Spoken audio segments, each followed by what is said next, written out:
Students बच्चों, अब हमारा कोऑर्डिनेशन कंपाउंड्स का 4th लेक्चर आज डिलीवर होगा। हम अब तक पढ़ चुके थे आईयूपीएसी नेमिंग। मेन टॉपिक में हमने पढ़ा था आईयूपीएसी नेमिंग, उससे पहले हमने पढ़ा था ऑक्सीडेशन नंबर निकालना, बर्नर्स कोऑर्डिनेशन थ्योरी। अब सोचो जरा बच्चों, कोऑर्डिनेशन कंपाउंड्स की शुरुआत कैसे हुई थी। बात है 1871 की। 1871 में एक साइंटिस्ट थे थैजर्ड। ये कोई प्रैक्टिकल कर रहे होंगे अपनी लैब में।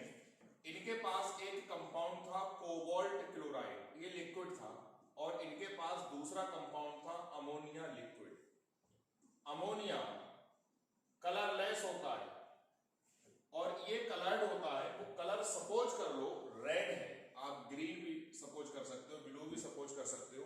हमने सपोज कर लिया कि कोबाल्ट क्लोराइड रेड है। धोखे से बाय मिस्टेक ये दोनों कंपाउंड टेस्ट ट्यूब में इनसे मिक्स हो गए।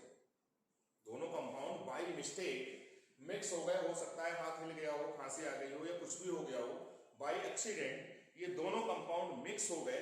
सोचो जरा, एक टेस्ट ट्यूब में रेड कलर का लिक्विड है और एक में कलरलेस है, बिल्कुल यानी पानी जैसी कोई चीज है, पानी है। जब रेड कलर में पानी मिलाओगे तो फाइनल कलर रेड रहेगा, बस थोड़ा सा लाइट हो जाएगा। लेकिन यहां ऐसा नहीं हुआ। जब ये दोनों कंपाउंड इनसे बाय मिस्टेक मिक्सअप हो गए तो कलर चेंज हो गया, और सपोज कर लो कलर कैसा हो गया, ब्लू कलर हो गया। ब्लू कलर आना इस बात का इंडिकेशन था कि इन दोनों कंपाउंड्स ने आपस में कोई ना कोई रिएक्शन की। अब प्रॉब्लम ये थी कि जब ये दोनों कंपाउंड स्टेबल हैं तो नॉर्मल कंडीशन पे बिना हीट करे या बिना कैटलिस्ट की प्रेजेंस में ये दोनों आपस में रिएक्ट नहीं करेंगे, लेकिन ये रिएक्ट कर गए। अपने आप में ये एक बहुत बड़ी प्रॉब्लम थी कि जब दो स्टेबल कंपाउंड थे तो ये आपस में रिएक्ट क्यों कर रहे हैं। जब रिएक्ट कर गए तो साइंटिस्ट थैजर्ड ने इनकी रिएक्शन करवाना शुरू करी, और जब उन्होंने इसकी रिएक्शन करवाई तो पहले उन्होंने रिएक्शन करवाई तो उनको पता लगा 1 और 6 के रेशियो में ये दोनों कंपाउंड्स आपस में रिएक्ट कर रहे हैं। यानी जब इसका 1 मोल कंज्यूम हो रहा है तो अमोनिया के 6 मोल कंज्यूम हो रहे हैं। क्या बना ये नहीं पता, तो इन्होंने उसको सिंपली ऐसे ही ऐड करके लिख दिया। इन्होंने कहा कि ये कंपाउंड बना। फिर इन्होंने ये रेशियो चेंज करा तो ये पता लगा 1 और 5 के रेशियो में भी रिएक्ट कर गए। अब पहली प्रॉब्लम ये थी कि ये दोनों स्टेबल कंपाउंड हैं तो ये रिएक्ट क्यों कर रहे हैं।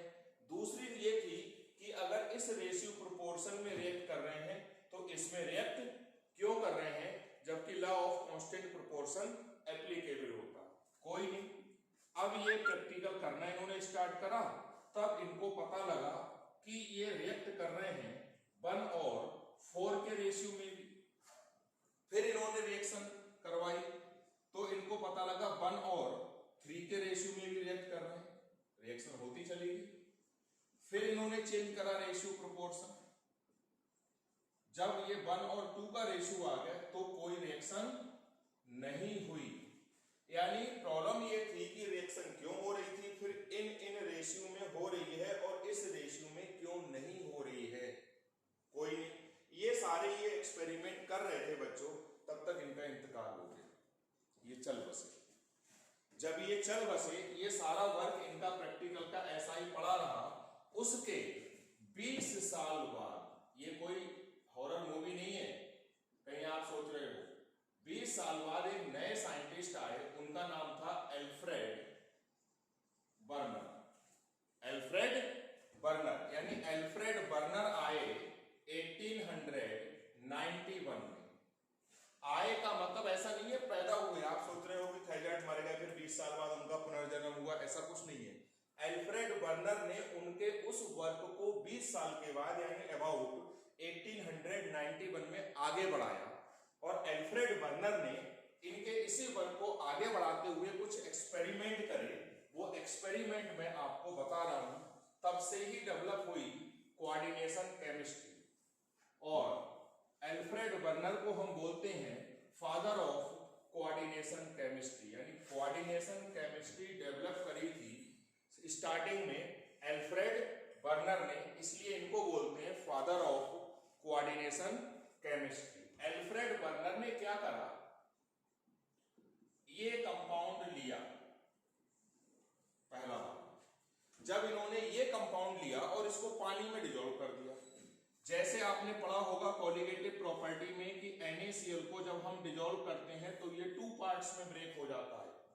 कैल्शियम क्लोराइड को डिसॉल्व करते हैं तो ये 3 पार्ट्स में डिसोसिएट हो जाएगा, 2 क्लोराइड एंड 1 कैल्शियम आयन, यानी ये 2 में डिसोसिएट हो रहा है और ये 3 में, यानी एक मॉलिक्यूल से यहाँ पर 3 पार्ट्स मिल रहे हैं और यहाँ पर एक मॉलिक्यूल से 2 पार्ट्स मिल रहे हैं। जब इन्होंने इसको डिसॉल्व करा तो ये कितने पार्ट्स में ब्रेक हो गया, 4। नंबर ऑफ पार्ट्स निकल के आए 4। फिर इन्होंने कैलकुलेट करा टोटल चार्ज। टोटल चार्ज ऐसे बोल रहे हैं जैसे यहां पर सॉल्यूशन में टोटल चार्ज काउंट होगा 2, एक पॉजिटिव और एक नेगेटिव, क्योंकि वो अलग अलग हो चुके हैं। यहां पर टोटल चार्ज काउंट होगा 4, 2 पॉजिटिव एंड 2 नेगेटिव। यहां पर टोटल चार्ज आया 6, इट मींस पॉजिटिव 3 रहा होगा और नेगेटिव भी 3 रहा होगा, तो टोटल चार्ज कितना हो गया, 6। उसके बाद इन्होंने क्या करा, इस कंपाउंड के सॉल्यूशन में सिल्वर नाइट्रेट का सॉल्यूशन डाल दिया ढेर सारा, तो पता लगा कि AgCl का प्रेसिपिटेट बना और AgCl के कितने मोल बने, 3 मोल बने। और हमको समझ में भी आ रहा है कि जब हमने ढेर सारा सिल्वर नाइट्रेट डाला तो वहां से ढेर सारे सिल्वर आयन आए होंगे और यहाँ से 3 क्लोराइड आयन गए होंगे और बन गए होंगे 3 AgCl, यानी number of Cl minus precipitated आए 3 निकल के, कोई बात नहीं। अब इन्होंने सेकेंड कंपाउंड लिया COCl3.5NH3, बिल्कुल सेम एक्सपेरिमेंट इन्होंने करा, इसको पानी में डिसॉल्व करा तो नंबर ऑफ पार्ट्स निकल के आए 3, टोटल चार्ज निकल के आया 4। टोटल चार्ज 4 का मतलब 2 पॉजिटिव एंड 2 नेगेटिव। AgCl के 2 मोल बने, इट मींस 3 क्लोराइड थे मगर Cl माइनस की फॉर्म में गए सिर्फ 2, यानी सिर्फ 2 ही क्लोराइड ऐसे थे जो प्रेसिपिटेट हो रहे थे। कोई नहीं, इन्होंने थर्ड कंपाउंड लिया और डिसॉल्व करा तो ये पता लगा ये 2 पार्ट्स में ब्रेक हुआ और टोटल चार्ज आया 2, यानी एक पॉजिटिव और एक नेगेटिव। AgCl का 1 मोल बना, इट मींस यहां से 1 क्लोराइड प्रेसिपिटेट हुआ। नेक्स्ट कंपाउंड, इसको घोला तो ये एक घोला और एक ही में रहा। फिर टोटल चार्ज देखा तो 0 रहा, ना कहीं पॉजिटिव आया ना कहीं नेगेटिव, कोई पीपीटी नहीं बना सिल्वर नाइट्रेट डालने पर। ये सारे एक्सपेरिमेंट इन्होंने करे और ये रिजल्ट ऑब्जर्व करे। इन रिजल्ट्स के बाद इन्होंने इनका स्ट्रक्चर बनाया।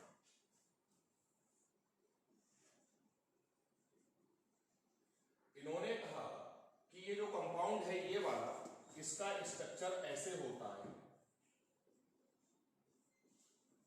ये अब देखो, जब इसको ये डिसोसिएट करेंगे तो प्लस का 3, ये अब समझ लो जरा बच्चों, ये इन्होंने कहा ये स्ट्रक्चर होता है और ये ऐसे आयोनाइज होगा। पार्ट्स देखो, ये 3 है और ये 1, 4 पार्ट्स हो गए। टोटल चार्ज देखो, यहां +3 और ये -3, टोटल चार्ज भी 6 हो गया। और ये 3 क्लोराइड है, ये प्रेसिपिटेट बनके अलग हो गए होंगे। अब इन्होंने क्या करा, सेकेंड कंपाउंड का स्ट्रक्चर दिया।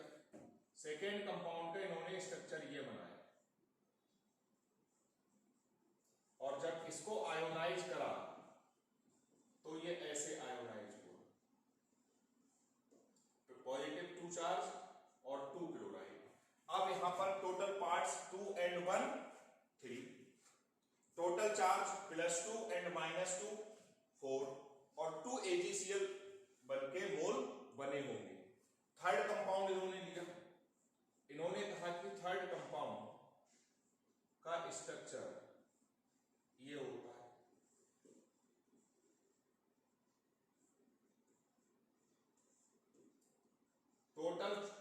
मास 2, टोटल चार्ज 2, एक +1 और एक -1, और 1 मोल AgCl बना। अब लास्ट वाले का इन्होंने कहा कि लास्ट वाले का ये स्ट्रक्चर होता है और ये आयोनाइज नहीं होगा। 3 अमोनिया है और 3 क्लोराइड है, यानी इन्होंने इस ऑब्जर्वेशंस के हिसाब से ये स्ट्रक्चर्स बनाए और ये स्ट्रक्चर इन सारे ऑब्जर्वेशंस को एक्सप्लेन कर रहे थे और ये बिल्कुल सही थे, आज तक यही चले आ रहे हैं। यानी बर्नर ने क्या सोचा कि कोबाल्ट अपने से 6 लिगेंड को अटैच कर रहा है। देखो यहां पर भी 5 ये और 1 ये 6, 4 ये और 2 ये 6, 3 ये और 3 ये 6, और जब लिगेंड कोबाल्ट को कम मिले, यानी जब ये वाला केस मिला, तो उसने कोई प्रोडक्ट नहीं बनाया, क्योंकि यहां पर उसको लिगेंड मिल रहे थे 3 and 2 5 और उसको जरूरत थी 6 की। और एक बात और है, जब उसके पास टोटल 9 लिगेंड थे, 6 अमोनिया और 3 क्लोराइड, तो उसने प्रेफरेंस दी अमोनिया। यानी कोबाल्ट का डुअल नेचर है, किसी के लिए उसकी एफिनिटी ज्यादा है और किसी के लिए उसकी एफिनिटी कम है। जब अमोनिया कम हो गए तो उसने एक क्लोराइड को अपने अंदर ले लिया, फिर कम हुए, फिर उसने 2 क्लोराइड अंदर ले लिए, फिर उसने 3 क्लोराइड्स को अंदर ले लिया, और जब इससे भी कम आए तो उसने प्रोडक्ट नहीं बनाया। यानी कोबाल्ट डुअल नेचर शो कर रहा है, किसी लिगेंड के लिए उसकी एफिनिटी ज्यादा है और किसी लिगेंड के लिए उसकी एफिनिटी कम है। इससे उन्होंने एक कंक्लूजन निकाला, उन्होंने कहा, एक थ्योरी दी और उस थ्योरी के कुछ पोस्टुलेट्स दिए थे, और उन्होंने ये कहा था कि सेंट्रल मेटल आयन 2 टाइप की वैलेंसी शो करती है, primary valency and secondary valency. CMI exhibit 2 types of valencies, primary and secondary. Secondary valency किसी भी सेंट्रल मेटल आयन की रिप्रेजेंट करी जाती है एक सॉलिड लाइन से, ये है सेकेंडरी वैलेंसी, और प्राइमरी वैलेंसी रिप्रेजेंट होती है डॉटेड लाइन से। नेक्स्ट पॉइंट क्या था, सेकेंडरी वैलेंसी किसी भी CMI की फिक्स होती है, which is equal to its coordination number.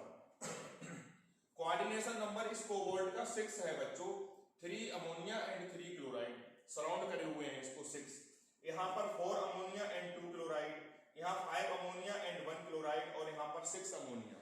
यानी secondary valency of a central metal ion is fixed which is equal to its coordination number. Primary valency change होती रहती है, कभी कम तो कभी ज्यादा। नेक्स्ट, सेकेंडरी वैलेंसी जो होती है वो डायरेक्शनल होती है, यानी उसकी स्पेस में एक पर्टिकुलर डायरेक्शन होती है। तो सेकेंडरी वैलेंसी मॉलिक्यूल की ज्योमेट्री बताती है, जबकि प्राइमरी वैलेंसी की कोई डायरेक्शन नहीं होती है, तो प्राइमरी वैलेंसी डायरेक्शन नहीं बताती है।